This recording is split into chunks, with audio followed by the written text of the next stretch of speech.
दोस्तों, आप सबका स्वागत है आपके अपने चैनल जॉब टू जॉब पर।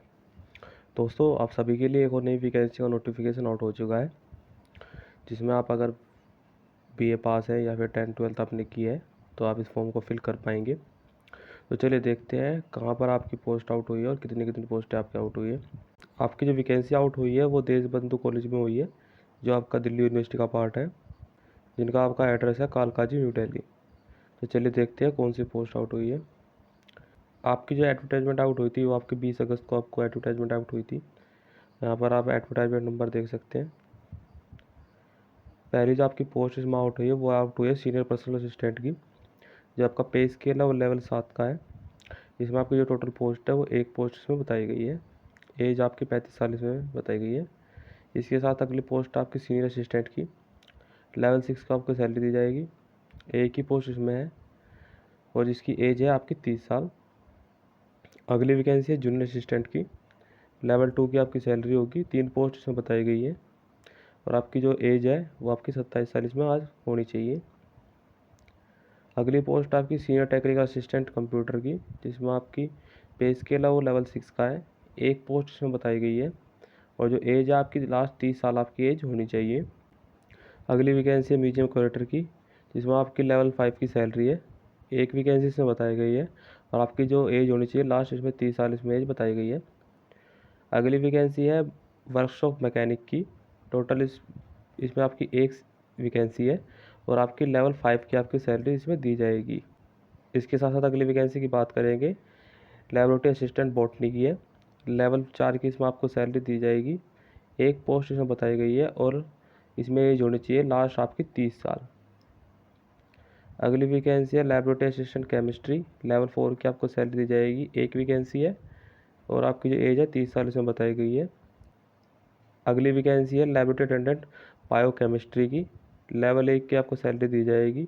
एक वैकेंसी इसमें बताई गई है, 30 साल इसमें लास्ट आपकी एज होनी चाहिए। अगली वैकेंसी है लैबोरेटरी अटेंडेंट बॉटनी, लेवल 1 की सैलरी दी जाएगी। 7 पोस्ट इसमें है।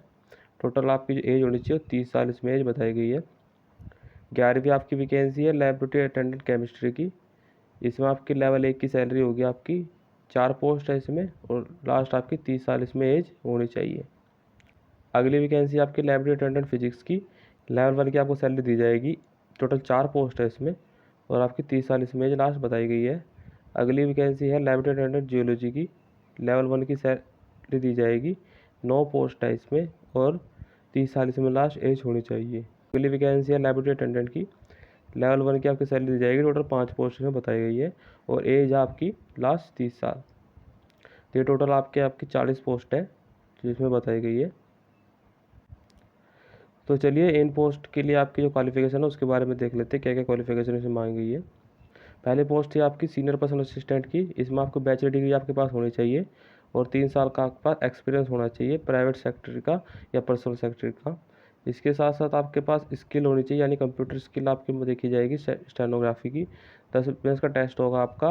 100 वर्ड आपको एवरेज आपके पास स्पीड होनी चाहिए। जो ट्रांसक्रिप्शन है आपकी 40 वर्ड पर मिनट आपकी इंग्लिश की और आपके 55 मिनट में आपकी हिंदी कंप्यूटर होनी चाहिए। इसके साथ साथ ईमेल टाइपिंग की आपको नॉलेज होनी चाहिए। अगली वैकेंसी थी आपकी सीनियर असिस्टेंट की। इसमें ग्रेजुएट मांगा गया है आपके पास, ग्रेजुएट पास है तो आप इस फॉर्म को फिल कर सकते हैं। अगली वैकेंसी जूनियर असिस्टेंट की, 12th पास इसमें मांगा गया है और आपकी टाइपिंग स्पीड होनी चाहिए 35 वर्ड पर मिनट आपकी इंग्लिश की और 30 वर्ड पर मिनट आपकी हिंदी की टाइपिंग होनी चाहिए। अगली वैकेंसी है सीनियर टेक्निकल असिस्टेंट कंप्यूटर की, BE BTech इसमें आपके पास मांगा है कंप्यूटर साइंस में। ये इसके साथ साथ आपके पास MSc कंप्यूटर साइंस में है तो 1 साल के एक्सपीरियंस के साथ तो आप फॉर्म को फिल कर सकते हैं।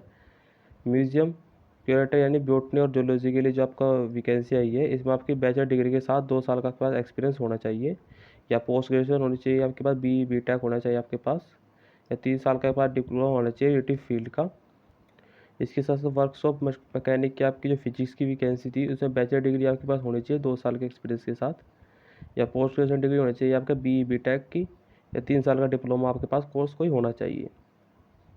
इसके साथ लेवल 7 और 8 में आपकी जो लैबोरेटरी अटेंडेंट की असिस्टेंट की पोस्ट है उसमें आपके पास 10+2 आपके पास होना चाहिए। इसके साथ साथ आपके पास ग्रेजुएशन हो रिलेटिव फील्ड में तो आप इस फॉर्म को फिल कर सकते हैं। जो सीरियल 9 और 13 तक वैकेंसी है लाइब्रेरी अटेंडेंट की, उसमें आपको सिंपल 10th पास मांगा गया है विद साइंस सब्जेक्ट के साथ, तो आप फॉर्म को फिल कर सकते हैं। लास्ट वैकेंसी थी आपकी लाइब्रेरी अटेंडेंट की, इसमें आपका 10th पास मांगा गया है और सर्टिफिकेट कोर्स हो आपके पास लाइब्रेरी का, तो आप इस फॉर्म को फिल कर पाएंगे। तो ये सारी चीज़ें इसमें बताई गई है। जो आपको टोटल फीस पे करनी है उसके बारे में बात करेंगे। आपकी अनरिजर्व कैटेगरी, जनरल, ओबीसी और ईडब्ल्यूएस के लिए आपकी 1000 रुपये फीस है। SC ST PWD कैंडिडेट के लिए आपकी कोई फीस नहीं है। और आपकी जितनी भी आपकी फ़ीमेल कैंडिडेट है और कैटेगरी की, उनके लिए भी कोई फ़ीस इसमें नहीं है। तो आप इस फॉर्म को फिल करने के लिए क्या फ़ीस है, आप अपनी कैटेगरी के हिसाब से देख के फॉर्म को फिल कर सकते हैं। जो आपको फॉर्म फिल करना है उसका जो लिंक है वो यहाँ पर दिया गया है। इस लिंक पे जाके आप फॉर्म को फिल कर सकते हैं। मैं डिस्क्रिप्शन में भी इस लिंक को डाल दूँगा, वहाँ जाके आप फॉर्म को फिल कर सकते हैं। तो ये सारी चीज़ें बताई गई है। तो लास्ट डेट है फॉर्म को फिल करने की, वो एप्लीकेशन की, वो लास्ट 21 दिन है। यानी जब से फॉर्म आउट हुई है, यानी कि 20 थे, तो 20 से आप 21 दिन काउंट कर लेंगे जब तक आप फॉर्म को फिल कर सकते हैं। तो अगर ये PDF चाहिए तो इस PDF की आपको मेरा टेलीग्राम ग्रुप है जिसका लिंक डिस्क्रिप्शन है, वहाँ जाकर उसे ज्वाइन कर ले, तो इस PDF को आप देख के इसके बारे में सारी जानकारी ले सकते हैं। तो ये इन्फॉर्मेशन इसमें बताई गई थी। अगर कोई भी डाउट रह जाता है तो मैं कमेंट बॉक्स में पूछ सकते हैं। तो ये इन्फॉर्मेशन थी। अगर इन्फॉर्मेशन अच्छी लगी, चैनल को लाइक करें, सब्सक्राइब करें, बेल आइकन को दबा लें ताकि ऐसी इन्फॉर्मेशन आपको मिलती रहे। Thank you.